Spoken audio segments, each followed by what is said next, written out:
नमस्कार मैत्रिणींनो, मी तुम्हाला माझं संध्याकाळचं रुटीन दाखवते आहे। मी तर भेंडीची रेसिपी तुम्हाला दाखवते आहे। मी घेतलेली आहे भेंडी चिरून आणि थोडेसे लसणाचे काप करून घेतलेले आहे।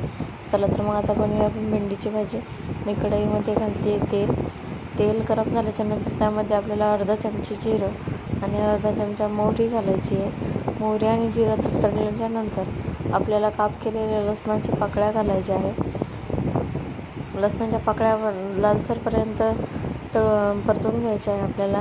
नंतर त्यामध्ये अर्धा चमचा तिखट आणि थोडीशी अर्धा चमचा हळद घालायची आहे। ते व्यवस्थित तळून घ्यायचं आहे। नंतर चिरलेली भेंडी घालून घ्यायची आहे।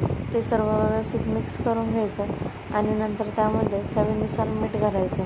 भेंडी शिजवताना झाकण ठेवायचं नाही, म्हणजे आपली भेंडी चिकट होणार नाही। हे बघा, माझी भेंडी सुंदर अशी तयार झालेली आहे। भेंडीच इकडे भाजी शिजते, इकडे मी कणिक लावलेलं आहे आणि मी चपात्याही बनवते आहे। माझ्या मिस्टरांना खूप भूक लागली, त्याच्यामुळे मी 2-3 गॅसवर एक सोबतच काम करते आहे। बघा, आता भेंडी पण शिजलेली आहे, पोळी पण तयार आहे। चला तर मग या जेवायला।